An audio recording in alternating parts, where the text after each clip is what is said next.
Tonight we're going to make some corn cakes, and I'm going to start with 2 ears of fresh corn.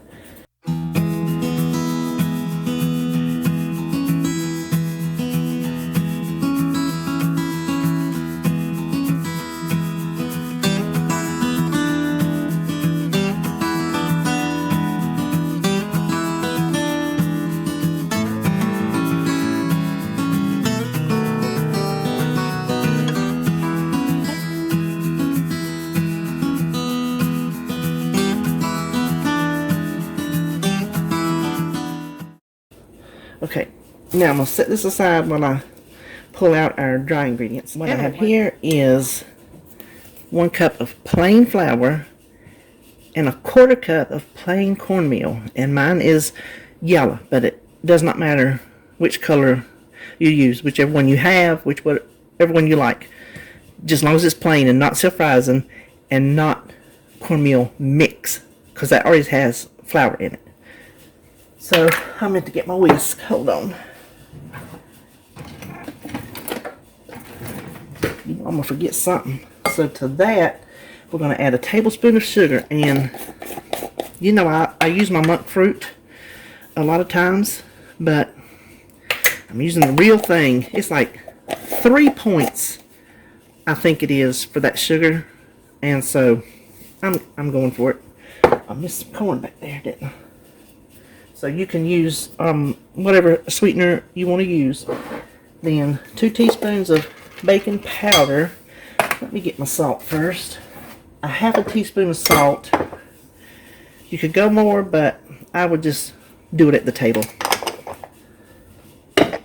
And then what I say, 2 teaspoons of baking powder. Okay, we're going to whisk all that together. I guess if you felt like it, you could sift it. That would be fine. Just to get everything mixed up. Whisking, it works just as good. I remember I didn't used to have a whisk. I can remember, I don't remember the day, but I can remember getting my first whisk, thinking I was something, because I had a whisk. They only had whisks on TV. Y'all know what I'm talking about. Y'all know y'all didn't grow up with no whisk. So, whisk can definitely take the place of, unless you need it for a cake. But to get things incorporated, definitely. So, get that mixed in pretty good. Now, what we're going to do is we're going to take our corn and mix it in here. Everybody's corn is going to be different, because if you use fresh corn, it's going to have a different amount of kernels, different amount of milk. So there may be a different amount of milk that we add, regular milk needed. So we're going to do it this way. I'm saying 2 to 4 green onions. This is like 6. That's how tiny they are. And you know, I only make mine about that big. I don't use that big green part up here. So this is like 6 baby tiny ones about that long. So that is just kind of to taste. But for a recipe's sake, I'll say 2 to 4. So we're just going to get and there's some, which if you see big ones, just pull them out. Listen, that's how you know you're eating fresh corn. You get strings. Ain't that right? If you're eating some corn silk, you know it's fresh. Just like my mashed taters. When you get lumps, you know Mama made it. Don't bother me. I like lumpy taters. I like lumpy oatmeal, cream of wheat. You know, sometimes when you don't get that cream of wheat stirred up real good, you get them little hard, gooey, not hard, crunchy, but like hard, gooey lumps. Oh, I love those.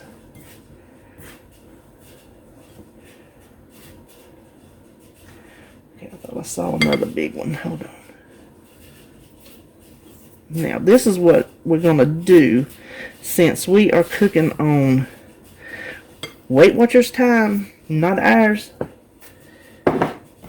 because it could need more milk, I'm going to start with just 1/3 cup of regular milk. If you want to use all almond milk, that's up to you. But we might not need it, so I'm going to use regular old skim milk to begin with, 1/3 cup, and 2 eggs. Whisk it up.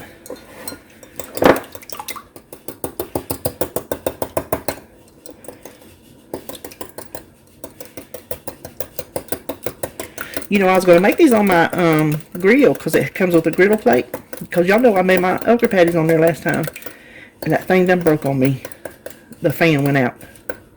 I sat over and boxed it up today. I got to pay to send it back. I don't agree with those methods. If you send me something defective, I shouldn't have to pay to send it back. So, that kind of chaps my rear end. But what you going to do? I'd rather pay and get some of my money back. Because, see, I kind of get spooked when I buy something like that. And then it's like defective the first time. I kind of get spooked to get the same thing again. So, I'll get whatever money I can get back and then decide if I want to get another one or not. Now, we're going to add this and see what the texture looks like. And we're not going to stir it to death. The reason I have this almond milk back here is, like I was telling you, we're on the Weight Watcher cooking clock.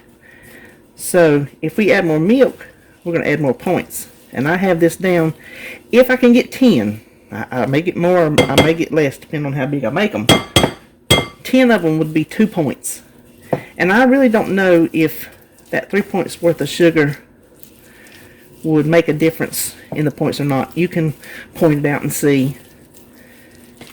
But I figured if we need more milk, we can dabble in a little bit of almond milk and it won't cost any points. So we're just going to carefully get all the flour stirred in. Let me see.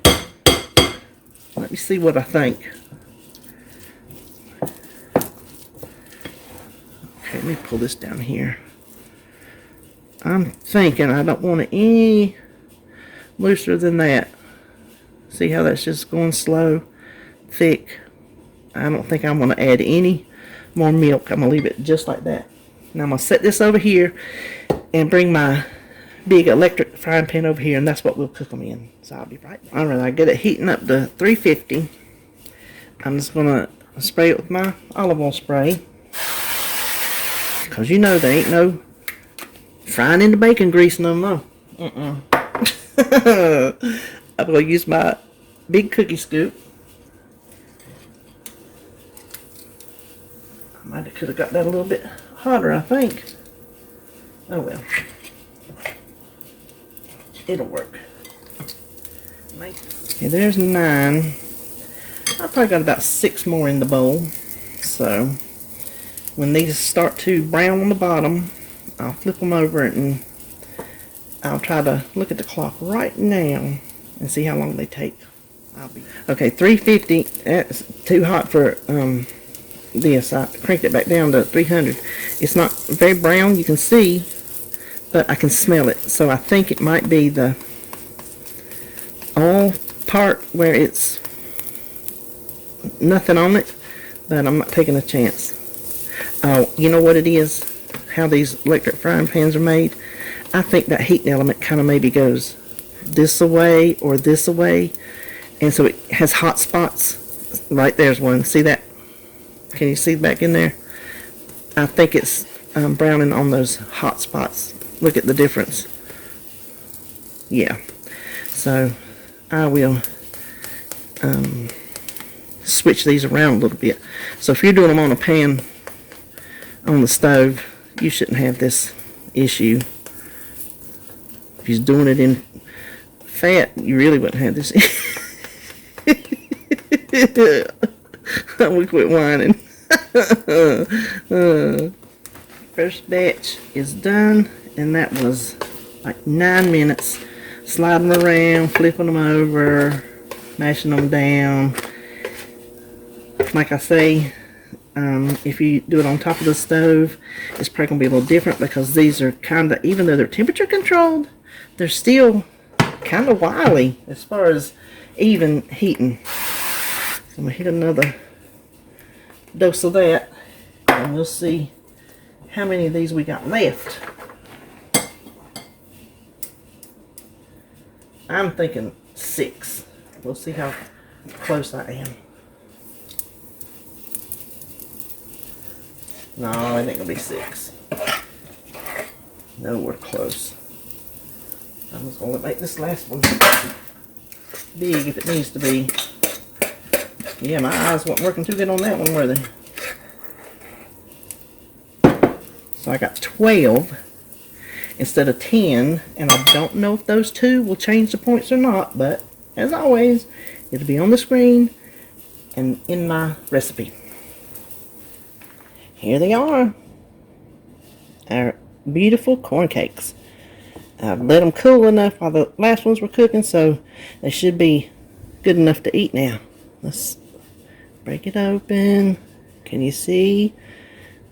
It's done completely in the middle. Still looks a little moist, as in not dry but not wet. Does that make sense? That's so good. That is so good.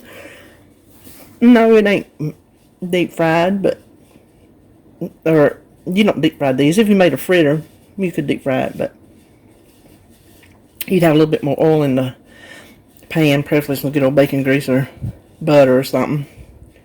But for something just pan fried and a little bit of spray, that is doggone good. Oh, I'm so excited. I'm ready for supper.